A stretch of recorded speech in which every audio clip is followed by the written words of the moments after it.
Let's get something straight. Depression. It doesn't care about your resume. It doesn't care how talented, famous, loved, or successful you are.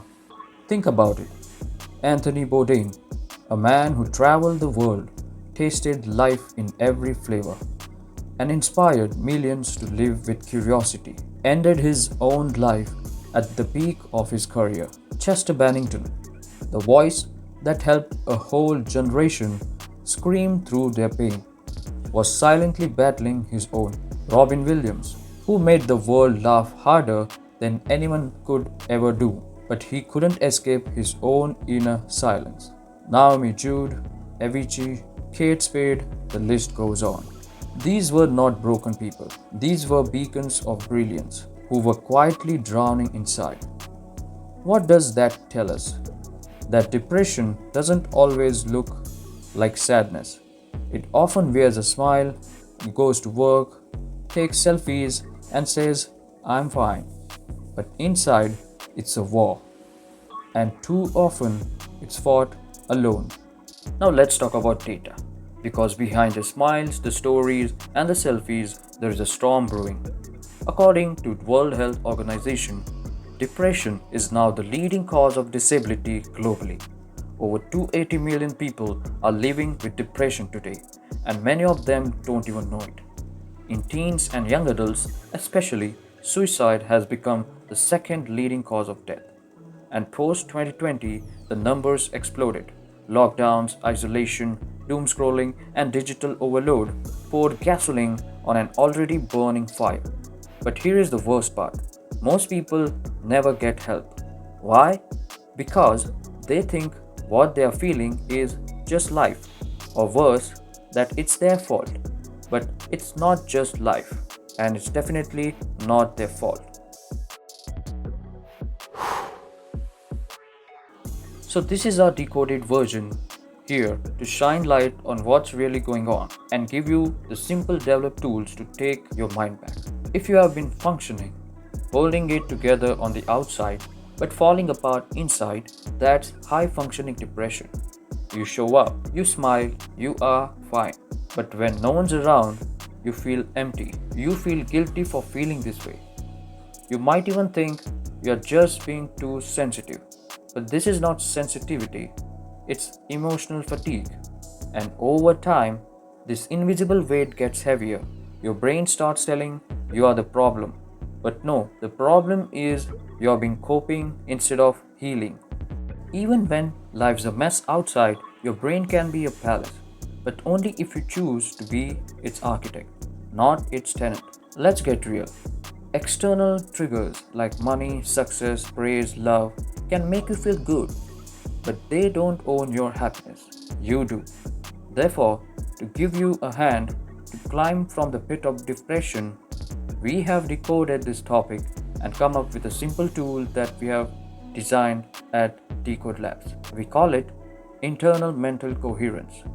So, what is internal mental coherence? It is the ongoing regulation of your internal mental environment, aligning your thoughts, emotions, and values into a state of harmony that becomes your natural climate, no matter the weather outside.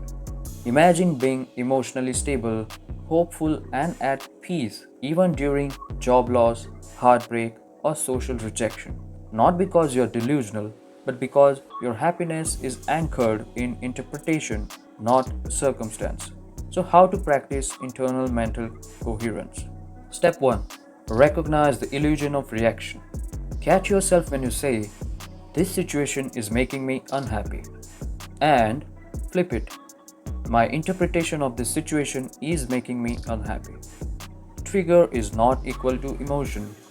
Between these two is your interpretation filter. That's the control room.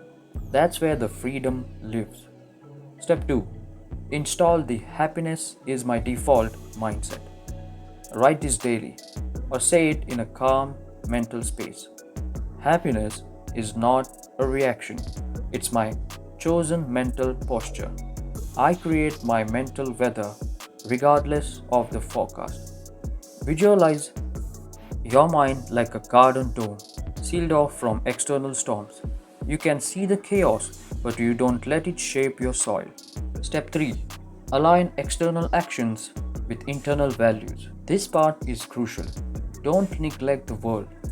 Being internally peaceful while living in a disorganized, toxic environment, that's not coherence, that's denial. Ask, what small action today can bring my outer world closer to my inner modeling of well being? Declutter, speak your truth, quit the fake relationship, eat like you love your body. One change per day until your environment becomes an ally, not your enemy. Step 4. Maintain a mentally sweet ambience.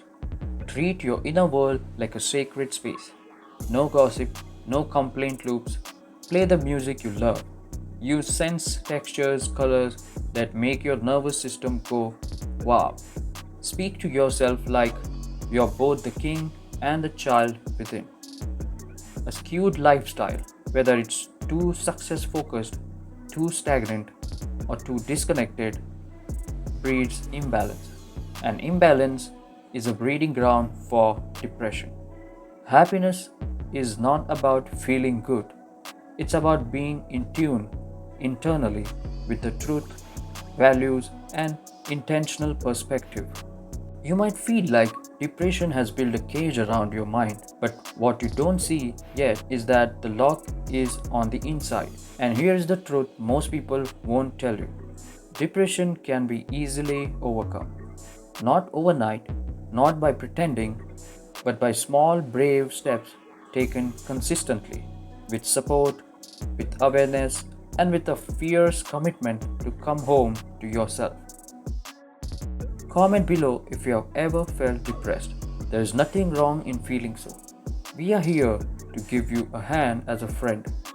Give a like if you feel this video should reach people and give them hope. Hit that subscribe button and tap the bell so you are always on a path of well-being. Share and grow with your fellow thinkers and friends. Hey, also join our decode-based Discord so you can decode the world with us. And also don't forget to follow us on Instagram for well-being and life enhancement. Thanks for watching.